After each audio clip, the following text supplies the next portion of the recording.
Boa noite, Brasil. Até quando vamos assistir calados à tentativa descarada de reescrever a realidade diante dos nossos olhos? A máquina de propaganda da grande mídia, em conluio com o sistema, não descansa. O objetivo é claro: criar uma narrativa conveniente para justificar a perseguição e, ao mesmo tempo, implodir a oposição. Eles usam de tudo: fontes anônimas, recados de supostos líderes que ninguém sabe quem são e uma análise que mais parece um roteiro de encomenda. Hoje, vamos desmontar mais um capítulo dessa farsa. Primeiro, eu quero que vocês prestem muita atenção no que a comentarista da Globo News vai dizer. Eles usam supostas conversas com líderes do Centrão para tentar jogar a culpa da desunião da direita no próprio campo da direita. É o cúmulo do absurdo. É a velha tática de dividir para conquistar. Prestem atenção e vejam se não é um roteiro para enfraquecer quem ousa se opor ao governo atual. Roda o vídeo. O jornal americano Washington Post avaliou que a situação acabou tendo efeito contrário ao desejado por Trump. Explica pra gente, por favor. Pois é, a nossa editora de Inter, Bárbara Nóbrega, separou pra gente alguns trechos dessa análise feita por um colunista do Washington Post e já começa com o título, né? Bullying de Trump, chamando de bullying de Trump contra o Brasil está saindo pela culatra. E aí cita um diplomata que preferiu ser mantido no anonimato, dizendo: Papai Noel chegou cedo para o presidente Lula e o presente foi enviado por Trump por meio desse ataque desajeitado à soberania do Brasil, que é um pouco na linha das análises que estão sendo feitas aqui politicamente no Brasil, né? Quer dizer, é algo que acabou beneficiando mais ao presidente Lula, ainda que o ataque não tenha sido contra o presidente, sim contra o Supremo e contra o governo do Brasil. Enfim, vamos em frente, tem mais trecho separado aí. Aqui. As ameaças tarifárias de Trump levaram outros países da região a se curvarem em direção a Washington. Mas a economia brasileira, ele lembra ali o caso da Colômbia, entre outras coisas, que tinha falado grosso na época das deportações e tudo mais. A economia brasileira é maior e mais diversificada do que a de seus vizinhos. E o presidente brasileiro percebeu uma oportunidade na crise. É o que a gente vinha falando. Será que Trump foi brifado devidamente sobre o que é a economia brasileira? Que tipo de medida ele pode tomar que vai atingi-la de fato? Enfim. Está aí o Washington Post demonstrando ali uma certa clarividência ao enxergar o que é o Brasil no contexto latino-americano. Temos mais ainda, acho que 2 telas. Mais à frente na coluna, apesar das falas de Trump sobre o suposto desequilíbrio nas relações comerciais entre os dois países, Estados Unidos tem um superávit comercial significativo em bens e serviços com o Brasil, tornando-se um alvo incomum para o protecionismo de Trump. É aquilo que a Flavinha estava mencionando. Não cabe essa explicação no nível de comércio que o Brasil merecesse essas tarifas. Mas a Casa Branca não escondeu sua verdadeira agenda: a suspensão dos processos judiciais contra Bolsonaro e, assim como as medidas punitivas contra o ministro do Supremo Tribunal Federal, Alexandre de Moraes, ainda que haja outras, né, depois contra outros ministros também, que supervisiona a acusação e também aplicou a lei brasileira para reprimir a desinformação online.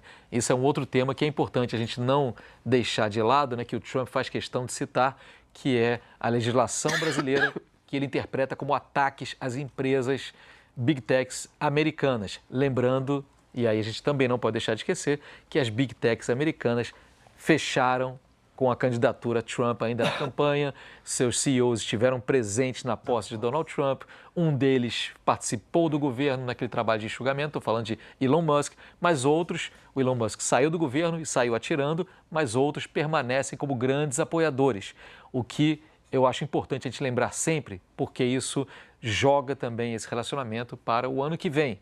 Eleições aqui no Brasil, 2026, como se portarão as Big Techs nesse momento? Então, e por isso que o Trump citá-las, ainda que lateralmente, na carta em que justifica as medidas tomadas contra o Brasil, me parece importante e relevante. Ou seja, o Washington Post está com as mesmas informações que nós temos, né?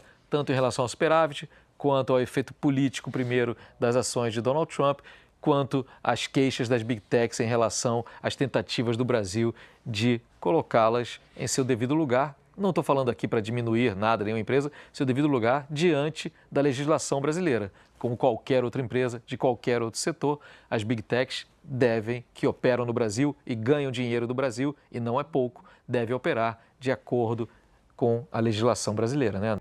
Mas o teatro não para por aí. Depois de plantar a semente da discórdia interna, eles precisam legitimar a repressão. Vejam agora como eles normalizam medidas autoritárias, transformando suspeitas em irrefutáveis evidências e aplaudindo a imposição de tornozeleiras eletrônicas como se fosse a coisa mais natural do mundo. Prestem atenção na ginástica mental para defender o indefensável. Não houvesse alguma desconfiança, né, alguma suspeita de fuga, não haveria cautelar de tornozeleira, tampouco a de impedimento de uma aproximação menor que 200 metros de distância de qualquer embaixada, né, em Brasília.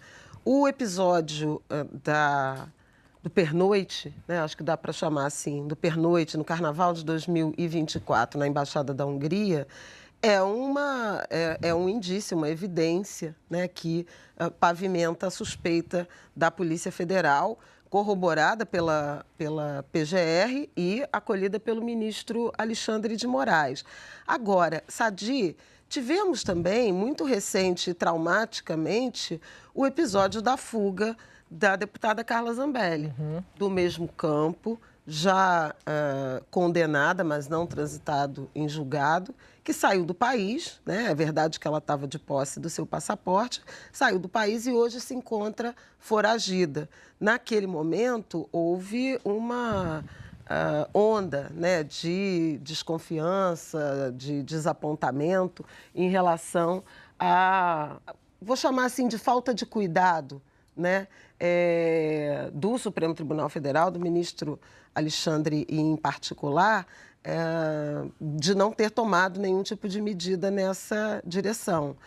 Teve a saída do deputado licenciado Eduardo Bolsonaro, aliás, cuja licença terminou ontem, né, Isso. formalmente, com essa missão, né, de empreender ataques a Alexandre de Moraes, ao judiciário brasileiro, que se transformaram em todas essas retaliações que nós estamos vendo. Então, me parece natural a ideia de medidas cautelares, incluindo o uso de tornozeleira para esse monitoramento.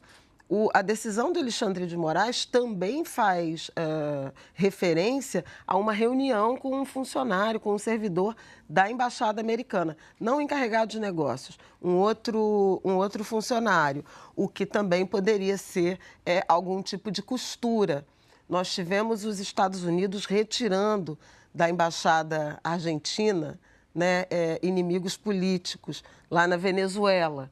Então, eu acho que tudo isso junta, né, cria esse ambiente de desconfiança e de prudência. Mas concordo com o Otávio, o crime continuado, a relação entre pai e filho e o crime continuado de ataque a autoridades e a instituições é o fator mais determinante para essas cautelares, Sadi.